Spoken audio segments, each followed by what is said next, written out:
He's like so excited to tell me about this stuff. I haven't even hit the record button yet. I'm Marky Dragon, also known as Marcus Eichenberry in real life. And I'm Thomas Blair. And who just bombed us? And that was John O'Neill. It's our lead environment artist. So it's a little dark in here because devs naturally need it darker.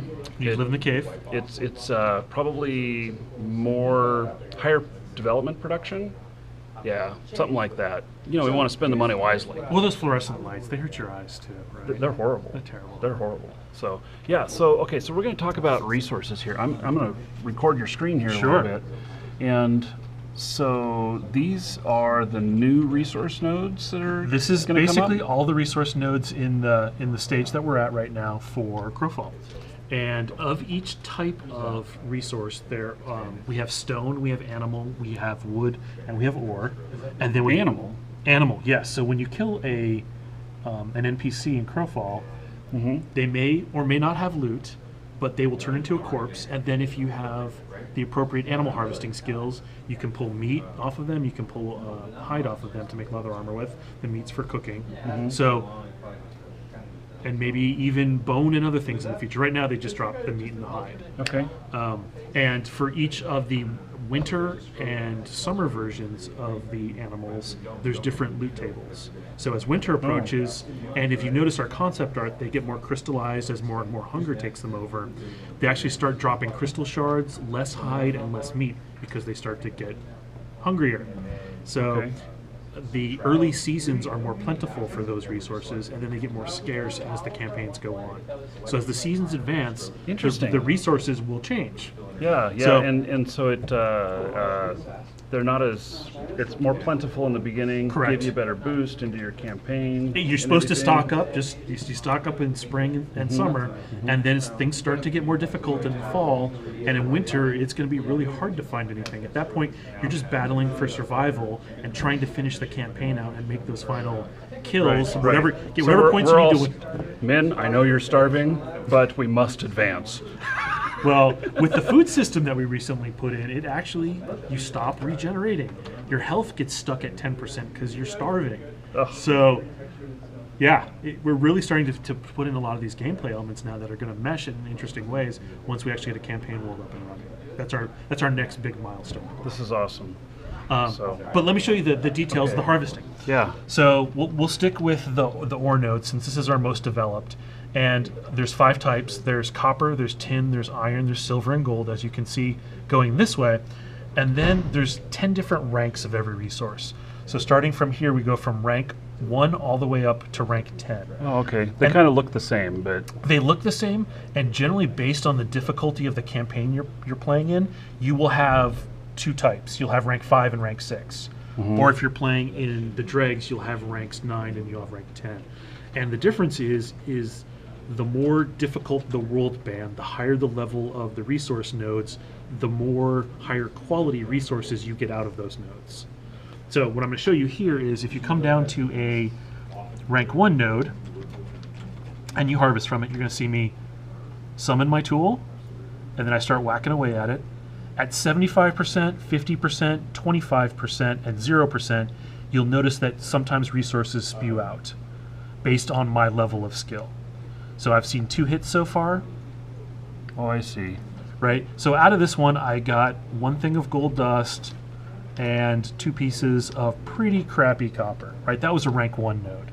Right? And that's me with no skills. Okay. Now if I go up here to a rank 10 node, same copper. It's copper. Now, because I have no skills, I'll probably not see anything very good. We'll see. It's all roll of the dice here. In fact, I've missed 3 of the rolls for loot here, and I ended up only getting a white quality copper, which is a little better than gray, and 1 gold dust. Now, I'm going to simulate what happens if I've gained a bunch of skills and I'm grouped with a group leader who is trained in the group command skills. They're very similar to things like mining foreman. So if you have a group leader... So is this like Lynx and Eve, buffing?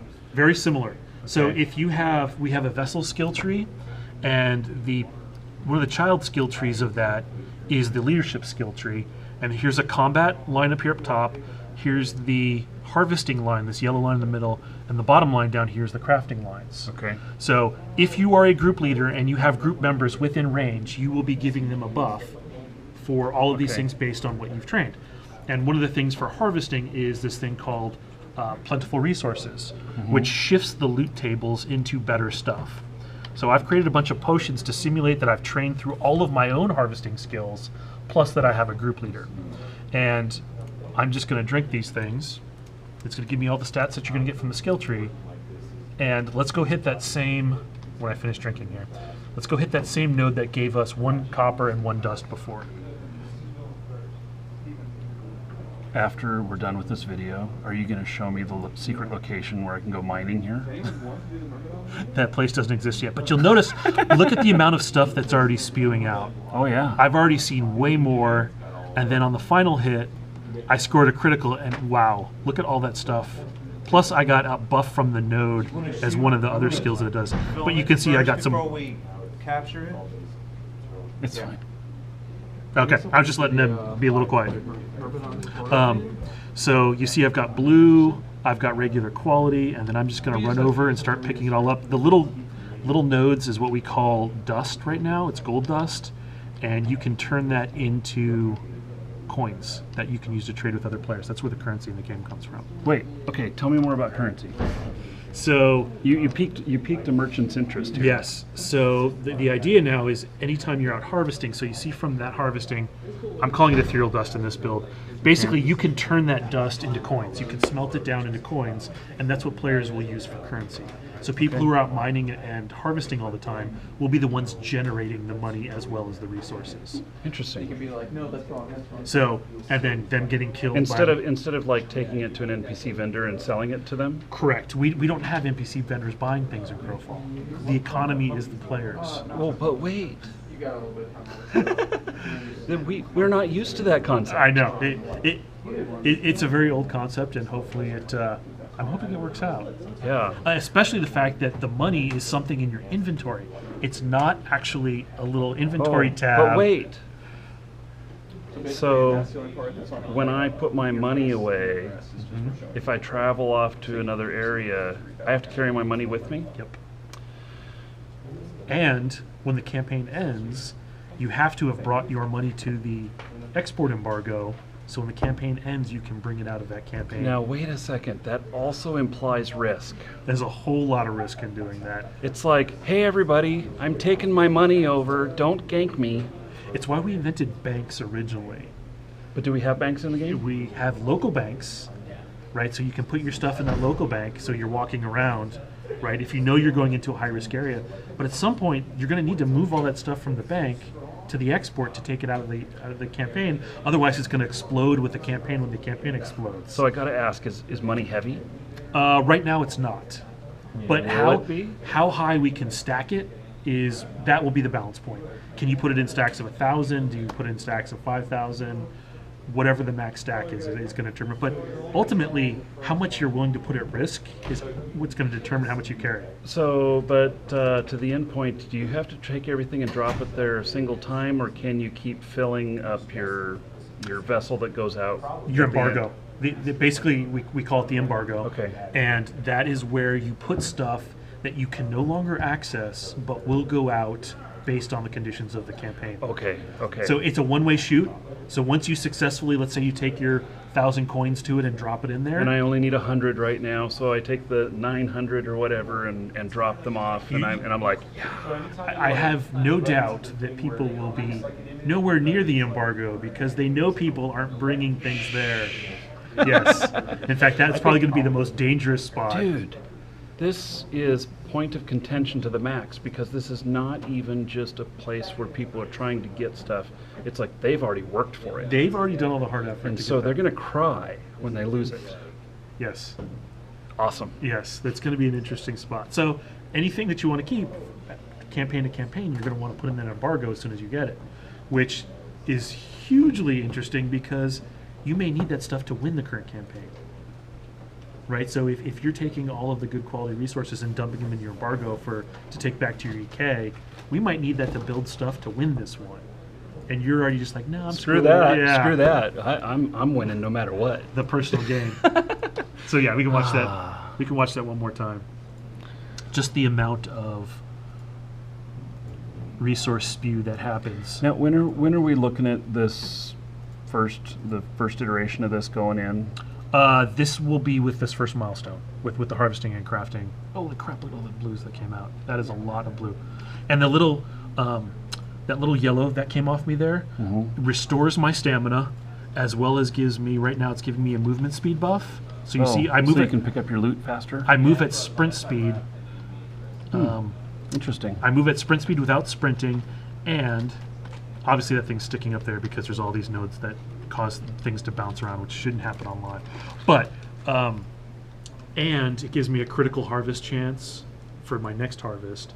And we have a little mini game going on here where you'll notice when I go up to a node, it takes me almost 3 seconds to pull my axe out and swing. If I stop, I have this little icon. It's over under our chat right here right now. Okay. It will show me that I noticed that time I instantly went back into the harvest animation. I didn't have to resummon it. So as long as I can keep, it's probably about 30 seconds right now, going from node to node within 30 seconds. Oh, you may not have to spawn the axe again. I don't have to summon it. But if I go to a different material type, like going over here to this granite, which is stone, I am going to have to resummon because I need to summon my my beat hammer. Or, as we were talking about earlier, if I come over here, obviously these are all using the same placeholder. Isn't this looks like inhumane farming here? Well, you see, I summon my knife, and then I'm going to Are start they free riding. range, or they? Yeah, they just spawn, and we don't have icons for the hide yet, so it looks like pies. Oh, But more pie, please. that's all part of being in development. Yes. So, yeah, that's where you get the loot when you harvest the creatures. And then, of course, so there's also a tool system that we put in with this. Okay. So right now, I just have every tool because I'm testing that and Do you creating have to this. learn the tools since they're spawned, or? The tools are recipes. Okay. So you will you'll get recipes for more advanced ones. You see I have 4 new slots here for the tools. Okay. I have a little device over here that just grants me the harvesting tools, and it will just give them to me in my inventory. Without the tools, if I were to go up to a gold node, which is our top node, and harvest, you'll notice that I just don't do a whole lot of damage to that node. You can see the little red So bar. it's going to take you. It's like punching a tree. It's doing nothing, and in fact, it's going to just destroy my tools because I'm not using the appropriate level of tool, and it's draining my stamina. So I'm wrecking my tool. I'm using up all my stamina. I'm getting nothing out of it. All right. So you need to be upgrading your the runes that you actually summon the tools from via the crafting system.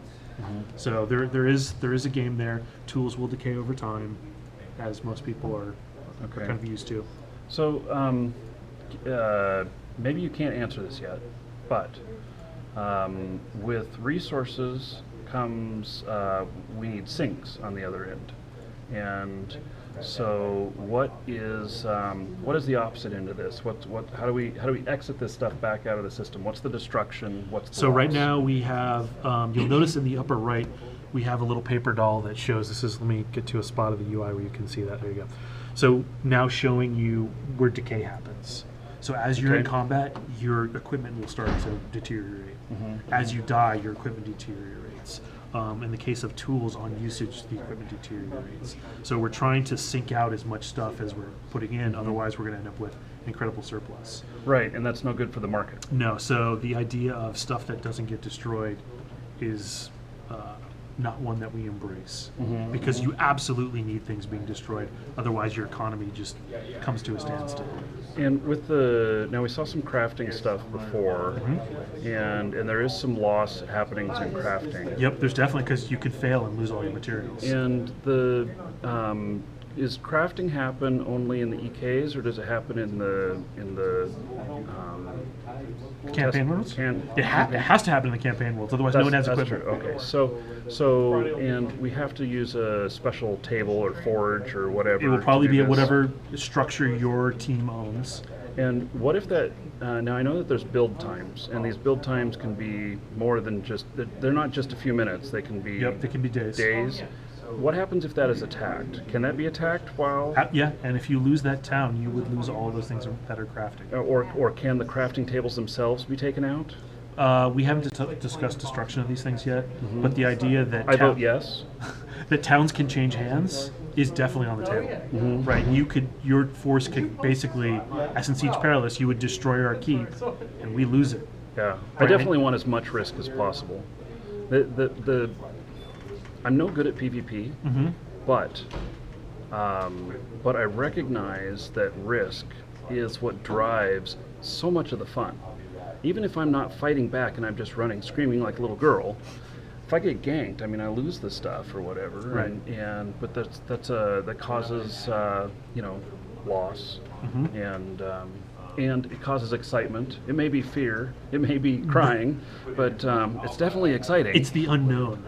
Well, yeah, and it also then asks or begs for groups working together. Correct. So you have a convoy instead of just Safety in numbers. Yeah. So so another question on this: how do our pack pigs come into play with this? Well, so the vision is when you go out harvesting, you're gonna need people whacking away at the nodes. They're gonna fill up with resources fairly quickly unless they bring a pack animal to haul it all back for them. So because of all the different quality types, because of how fast the inventory will fill, you're going to want to dump it on the pack pigs, and then you're obviously going to want to at least have one other person who has trained the group leadership skills to be with you for optimal harvesting, right? So, and I mean, there might even be NPCs that jump in, the players that jump. You're going to need people out there protecting you. So it is going to be like a mining operation where you have all these people with their different roles, and you're just trying to pull as much resource out of there, because this is the high quality stuff. This is the stuff that you really want to craft with. The stuff from the POIs, you're probably going to put into buildings, into walls, into building up the city, but this stuff has those different quality levels. That's what you're going to want to build your gear out of, not so much the POI stuff. Okay. And because of the way the skill system is set up, Everybody, look at his net. It was -1 millisecond or 1 millisecond. How do I get that? I want to buy sub 1 millisecond. Because of the local network. Yeah, because of the way that the skill trees are set up, the putting points into the harvesting system. So this is the harvesting basics tree, and if I wanted to become a master at harvesting the ore types, you'll notice they're all in parallel. This is iron, this is tin, this is silver, and this is gold. You're going to pick whichever one is interesting. Or in a team scenario, when you're going out harvesting, you've specialized in gold, I've specialized in silver. That way we cover all of the node types. Okay, so we may run into multiple different types. Because one of the goals of the crafting system is to make all the resource types usable. Copper does not get replaced by iron or tin. Copper, combined with gold, creates an alloy. In this case, it may be rose gold. And rose gold has certain properties, such like movement speed or critical hit, that the consumer wants on their gear. So you're going to want to get a mix of the different metal types. And with you specializing in gold and me specializing in silver, when we're out there harvesting, the payout there at the end of all those resources spewing is determined by the highest skill of the player who contributed to it. So even though my skill isn't very high on gold, yours is. When you're on a gold node, I help kill the node faster because I'm hitting it as well, but we're using your skill to determine what's coming out of it. So if we're on silver, we're using my skills because my skills are higher, but you're still contributing to making the nodes go down a lot quicker. It's a good team effort. It is a good team effort, because we've also started experimenting with the concept of multiplayer nodes that are just so big that you can't take them out by yourself. You need 2 or 3 people to kind of bust these things down, or even more. We'll play with that knob. And they become other points of contention. It does. So you see, I think Todd has called them mother nodes or something like that, right? They're these big mother load nodes. We got to go out and hit the mother node. I think it was mother load. Anyways, but But the mother node works too. It works It's too. the mother load once you've got it. It's the huge payout. So anyways, training in this is going to be at direct competition with the combat and crafting spheres. So because you can only train one skill above this line, people are going to specialize into one of the exploration trees. It's just one skill at a time, or one skill total at a time. at a time? So if you find a little bit of combat interesting, you find a little bit of harvesting interesting, a little bit of crafting, you can do that. You can spread your skills out. Down here, when you're talking the different archetypes, if you're VIP, you can train up to 3. But above this line, we really force you to specialize. Or not specialize. You can kind of put a little bit here, a little bit there, and over time you will get really good. It's just going to take you Longer. a very long time. I mean, you've played a lot of Eve, you know how it is, right? So you're going to have people who are combatants, and you're going to say, hey, I need a couple people who are combat heavy to come out and protect us while we're out here, because I've spent all of my time in the harvesting trees, Right. right? Or the animal husbandry, or the vessel tree, right? These are very big skill trees, and they take a large amount of time. I don't think everybody is going to make it through to the leadership tree, but it is there for those people who like to be the group leader. And we're giving them something to make them feel good about time investment in this tree. And what? So to hit the top level in gold, harvesting or whatever. Sure. What kind of timeline are we looking at? Because this is time-based training. Correct. And so just like Eve. Exactly. And so this will train whether you're online or offline. It Correct. doesn't matter how much you're harvesting at the same time. Nope. That's totally. You can start training and So come I back can, in 3 days. Yeah, or I can, start training a character and decide I'm not playing for a month, and he'll still continue learning. As long as he has stuff at some in point, his queue. at some point, we don't have a queue system. So Okay. Eve has the queue system. Our skills go from 0 to 100, as you may have Okay. seen it in the Hunger Dome. Based on the tier of the skill is a multiplier on the amount of time it takes to train something. So as a rough rule of thumb here, a tier 1 skill takes 3 days to get to 100%. Okay. Okay. That's if you're interested in getting it to 100%. Usually we unlock the next things in the tree when this is at 75 or 80%. Oh, interesting. Okay. And then tier 1, tier 1, tier 1, tier 2, just multiply 2 times 3. I see a skill training application, third party, coming soon, of Yes. like, you've got a timer here. Wake up at 2 a.m., switch skills. Well, usually... We did that in Eve Yeah, all we the did it in time. Eve, yeah. And that was because, some of those things, in the beginning, they were like 15 minutes, 45 minutes, 6 hours. And be like, well, 6 hours isn't good enough because it's going to happen before I wake up. Yeah. I always had these high-end ones that I'd flip to overnight, and then during the day I would That's a good solution. go back over to something else that was short so I could be on it. And I can't tell you how many months worth of training I missed, just not knowing that. Until they put the queue system in. I remember when they put the queue Yes. system in. Yes. Anyways, back to your original question. Yeah. So if these all take 3 days, and anything with a tier 2 takes 6 days, Okay. right? And then this is a tier 4. This would take 12 days to learn this box, but Okay. you would need to have all of these. Now, these children trees don't actually require you to have this box. We just don't have the UI right now to represent that these are, you can unlock these based on a certain percentage of the entire tree. Okay. So once you have 25% of this tree, let's say, for example, these would unlock. Okay. Right. So you've trained. Let's see. This is 1, 2, 3.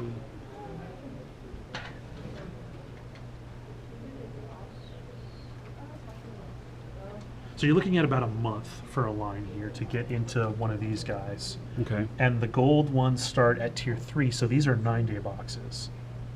Okay. So then you're looking at five tier 3s, right? So that's 45 days to get just this block right here if you wanted to train it to 100. And then over here you've got your tier 4s, which are 12 days, and you're looking at 4 of those, right? So that's 48 days, right? So you're looking at 90 days-ish to get this entire block right here. And then will there be supplementary skills like for harvesting faster, not So- dependent on all of that, or is that a part of these? So the gold ones specialize in gold, but in the previous tree, let me go back to the harvesting basics. Some of these skills up here in harvesting are just carrying capacity ore. So Okay. it's just across the board. Right. Right. Some of these harvesting technique ore, anything that just says ore is not specific, it goes across to all. But some of them say copper. Like this one says copper. This one says harvest critical copper, so I only gain critical skill when harvesting copper in this case. So we have both kinds. Generally in this basics tree, we actually go more across the board, and this is more specialized. Now, in the future, when we want to add things like gems, let's say, like a gem tree is possible, and it would probably be a child of the harvesting ore line. Okay. So there's this system is just totally expandable. Right? That's what we really love about it. And there's just, I think we already are at, last I checked, we were at 996 skills across all the skills we've implemented already, which is a whole lot of skills. My goal is 1,500 by launch, and I think we'll surpass that. And that's many years of training. Yes, the goal is to give you such a wide breadth of skills that you can train. Nobody's going to master them all. No one's going to pick the same route either. So, so people will feel different because to some people, this box seems really good. Oh, look at this. Look where I can go with this one. So there won't be a single best route because we're going to put a lot of other just fun things in here, like stealth is coming online. So so the stealth tree will get its that's over here. It will actually get some love. So yeah, I mean the armor trees. You guys have seen these all. Yeah, in I haven't played with them very much because I haven't wanted to take away my match time to do them, and so I've started skills once or twice, but never followed up. Now that you can explore them from the lobby, you shouldn't feel like you're causing a disadvantage to your team by sitting there and just reading like. Yeah, that's always been my thing. Is I'm like, these guys want to win, so do I. Yeah. So I mean, you see how deep these things go. Again, someone who's really concentrated in these trees is not going to just have the time until a year or 2 or 3 goes by. I mean, it's very similar to Eve in that aspect. Okay, cool. Cool. I think I've learned a lot, and I know it's just a matter of what resource do I want to specialize in. Exactly. Yeah, because jack of all trades. And again, with a lot of friends, you can fill the entire breadth of all of the resources out there. Yeah. Teamwork. Teamwork. Thanks. See you in game.